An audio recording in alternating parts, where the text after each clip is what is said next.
இந்தியாவின் most reliable space vehicle அப்படின்னு அழைக்கக்கூடிய பிஎஸ்எல்வி ராக்கெட்ஸ் அடுத்தடுத்து தன்னோட தோல்விகளை சந்திச்சது. பிஎஸ்எல்வியின் C61 அப்படிங்கிறது மே 2025லும், அடுத்த வந்த பிஎஸ்எல்வியின் C62 ஜனவரி 2026 அப்படின்னு அடுத்தடுத்து தோல்விகளை சந்திச்சது. ஸ்பெஷலி தேர்ட் ஸ்டேஜில் தன்னோட தோல்விகளை சந்திச்சது. இதனால ஹைப்பர் ஸ்பெக்ட்ரல் இமேஜினரி சேட்டலைட்டுங்கிறத பொசிஷன் பண்ண முடியாம இந்தியா போனது. இதன் காரணமாக இந்தியாவின் NSA அஜித் தோவால் உள்ள போறாரு. விக்ரம் சாராபாய் ஸ்பேஸ் சென்டருக்கு உள்ள போறாரு. ஒரு குழு அமைக்கிறாரு. எதனால இஷ்யூ ஆச்சு, என்ன இஷ்யூ ஆச்சு அப்படிங்கிறத அவரு திட்டவட்டமா அங்க பேசினார் அப்படிங்கிறது நம்ம எல்லாருக்குமே தெரியும்.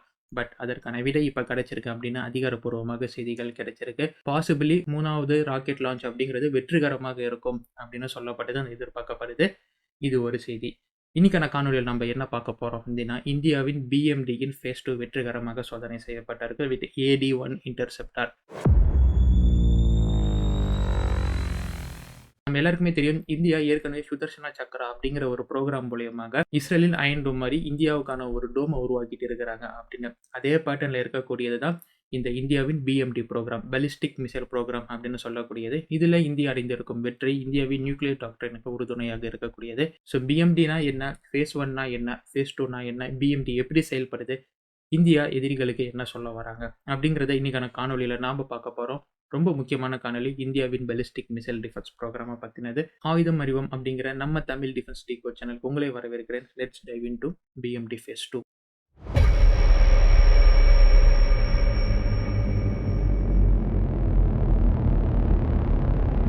ஃபர்ஸ்ட் BMD ப்ரோக்ராம்னா என்ன அப்படின்னு சிம்பிளா புரிஞ்சுக்கலாம். BMD அப்படிங்கிறது பாலிஸ்டிக் மிசைல் ப்ரோக்ராம் அப்படிங்கிற டேர்மை குறிக்கும் விதமாக இருக்கு. இந்த பாலிஸ்டிக் மிசைல் ப்ரோக்ராம் அப்படிங்கிறது எதிரியின் பாலிஸ்டிக் மிசைலை நடுவானிலே ரேடாரின் உதவியுடன் எதிரி எப்போ ஏவறான், அது எந்த வழியில் வருது, எங்கே தாக்க போகுது அப்படின்னு ரேடார் உதவியுடன் ப்ரீ கால்குலேட் பண்ணி நடுவானிலே மேபி அதை விண்வெளியிலே வச்சு வீழ்த்துறதுக்கு நம்ம ஆப்போசிட்டாக ஒரு மிசைலை ஏவோம். அப்படி ஏவக்கூடிய மிசைலை நம்ம இன்டர்செப்டார் அப்படின்னு சொல்லுவோம். இந்த மிசைலை ஏவி எதிரியின் பாலிஸ்டிக் மிசைலை விண்வெளியிலே நடுவானிலே வச்சு அளிக்கக்கூடிய ஒரு ப்ரோக்ராம் தான் பாலிஸ்டிக் மிசைல் ப்ரோக்ராம். இந்த பாலிஸ்டிக் மிசைல் ப்ரோக்ராம் கம்ப்ளீட்டா ஒரு ஹிட் டு கில் டெக்னாலஜில இயங்கக்கூடியது. ஒரு துப்பாக்கி குண்டு நம்மளை நோக்கி வருதுன்னா அந்த குண்டை அழிக்கிறதுக்கு நாம எதிர்த்து ஒரு துப்பாக்கி குண்டை ஏவுவோம். உலகின் ஒரு சில நாடுகளே like America, Russia, Israel and China மட்டுமே இது மாதிரி ஒரு காம்ப்ளெக்ஸான சிஸ்டமா சக்சஸ்ஃபுல்லா அவங்க நாட்டில் நிறுவி அண்ட் அவங்க வான்பரப்பா பாதுகாத்துட்டு இருக்கிறாங்க பாலிஸ்டிக் மிசைலுக்கு எதிராக. ஸோ அந்த எலைட் கிளப்ல இப்போ இந்தியா இணைஞ்சிருக்கு. இந்த பாலிஸ்டிக் மிசைலோடைய ஃபேஸ் 2 ப்ரோக்ராம் சக்ஸஸ்ஃபுல் ஆனது மூலியமாக. இந்த பாலிஸ்டிக் மிசைல் ப்ரோக்ராமை இந்தியா 3 கட்டங்களாக, அதாவது 3 ஃபேஸாக பிரித்து வச்சிருக்காங்க. ஃபேஸ் 1, ஃபேஸ் 2, ஃபேஸ் 3 அப்படின்னு. ஃபேஸ் 1 அப்படிங்கிறது லோ ரேஞ்சில் இருக்கக்கூடிய இன்டர்செப்ஷன்.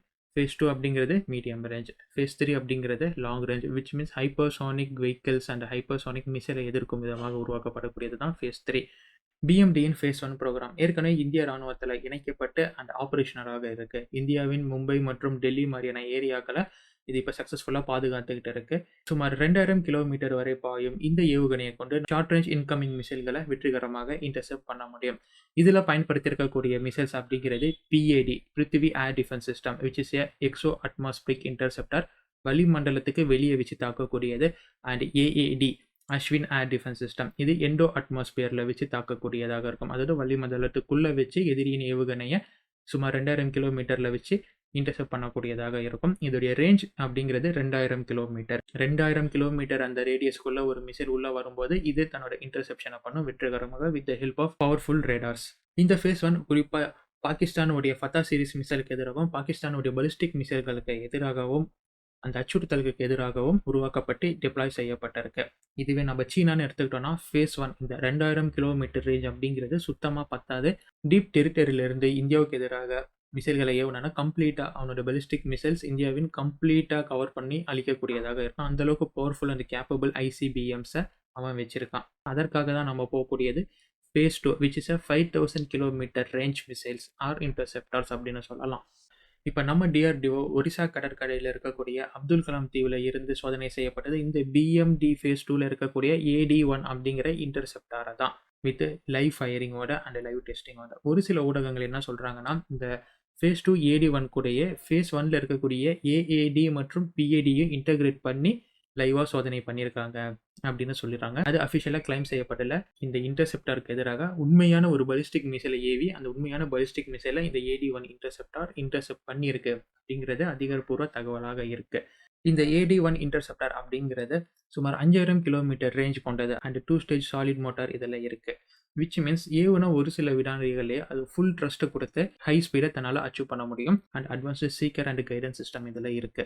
இது மூலியமாக துல்லியமாக கணக்கிட்டு எங்க பாலிஸ்டிக் மிசைல் வருது, எங்க தன்னுடைய லான்ச் வெஹிக்கிள் டிராப் ஆகுது, எங்க வார்ஹெட் வெஹிக்கிள் வருது அப்படின்னு கால்குலேட் பண்ணி ஹை எண்ட் எண்டோ அட்மாஸ்பியர்லயும் அண்ட் லோ எக்ஸோ அட்மாஸ்பியர்லும் தன்னோட இன்டர்செப்ஷனை இது வெற்றிகரமாக பண்ணக்கூடியது அண்ட் கம்ப்ளீட் கவரேஜ் கொண்டது. இது வெறும் இந்த இன்டர்செப்டார் மட்டும் வெற்றிகரமாக சோதனை பண்ணது அப்படின்னு இல்லை.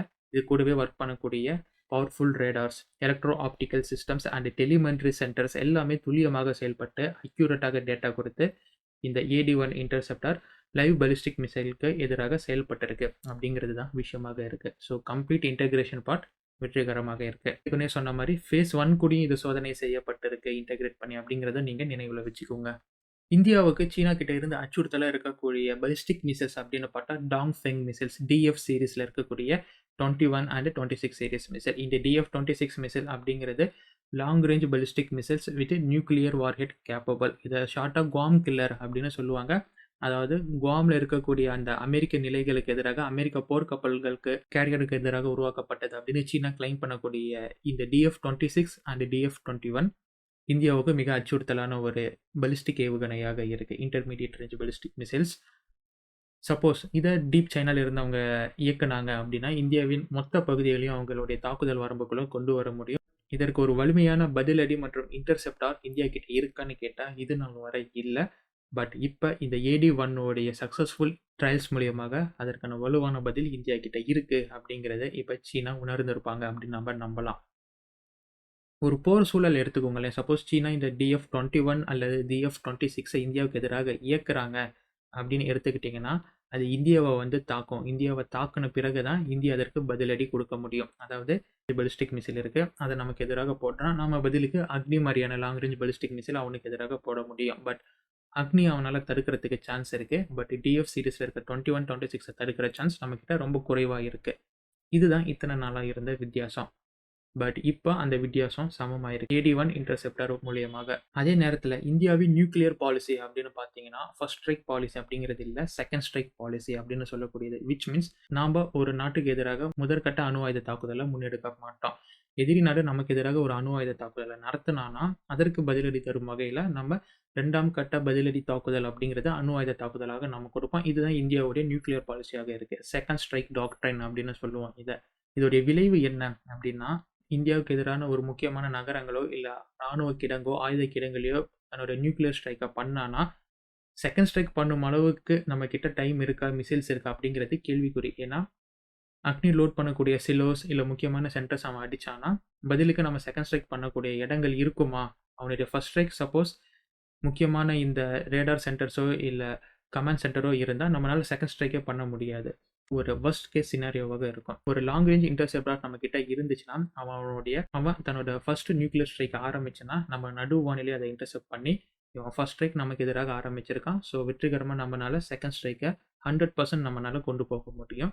So we have available resource and available weapons to do the second strike அப்படிங்கிறது தான் நியூக்ளியர் செகண்ட் ஸ்ட்ரைக் பாலிசிக்கு இந்த AD-1 இன்டர்செப்டார் கொடுக்கக்கூடிய ஒரு லிவரேஜாக பார்க்கப்படுது. இதனால் உலக நாடுகளுக்கு என்ன தெரிய வரும் அப்படின்னு கேட்டிங்கன்னா இந்தியா மேலே நம்ம ஃபர்ஸ்ட் ஸ்ட்ரைக் பண்ணாலுமே இந்தியானால ஸ்டில் செகண்ட் ஸ்ட்ரைக்கை வெற்றிகரமாக நமக்கு எதிராக பண்ண முடியும் அப்படிங்கிற ஒரு பயம் இந்தியாவுக்கு எதிராக இந்தியாவின் எதிரி நாடுகள் மனசில் இனிமேல் இருக்கும். இதனால் இந்தியாவுக்கு எதிராக நியூக்ளியர் ஃபர்ஸ்ட் ஸ்ட்ரைக்கை பண்ணணும்னு நினைக்கவே அவங்க பயப்படுவாங்க. ஸோ இதுதான் AD-1 இன்டர்செப்டார் BMD ஃபேஸ் 2 உடைய முக்கியமான ஒரு ப்ரொடெக்ஷன் அண்ட் இந்தியாவின் ஸ்ட்ராட்டஜியாக இருக்குது. நம்ம ஜஸ்ட்டு சொல்லிட்டு போகலாம், இந்தியா BMD உடைய ஃபேஸ் 2வும் வெற்றிகரமாக சோதனை செஞ்சுருக்காங்க. AD-1 இன்டர்செப்டார் இதுதான் 5000 கிலோமீட்டர் ரேஞ்ச் போகும் அப்படின்னு ஜஸ்ட் ஃப்ளோவில் சொல்லிட்டு போகலாம். பட் இந்தியாவுக்கு இது எப்படி பயன்படும்? யாருக்கு எதிராக இது எப்படி பயன்படும்? இந்தியாவுக்கு இதனால் என்ன சாதகமான சூழல் அப்படிங்கிறத நம்ம கம்ப்ளீட்டாக உங்களுக்கு சொல்லியிருக்கோம் அலசி ஆராய்ஞ்சு. ஸோ இதை பற்றின உங்களின் கருத்துக்கள் என்ன அப்படிங்கிறத சொல்லுங்கள். இந்த அளவுக்கு டீட்டெயிலாக வேறு ஏதாச்சும் ஒரு யூடியூப் சேனல் சொல்லியிருக்காங்களா அப்படிங்கிறதையும் நீங்கள் மறக்காமல் கமெண்ட் பாக்ஸில் போடுங்க. வீடியோஸ் இனிமேல் தொடர்ந்து வரும் அப்படின்னு நீங்கள் எதிர்பார்க்கலாம். அண்ட் இது போன்ற பல செய்திகளை தெரிந்து கொள்றதுக்கு, ஆழமான செய்திகளை தெரிந்து கொள்றதுக்கு ஆயுதம் அறிவோம் அப்படிங்கிற நம்ம தமிழ் டிஃபென்ஸ் டிகோட் சேனலை சப்ஸ்கிரைப் பண்ணிக்கோங்க.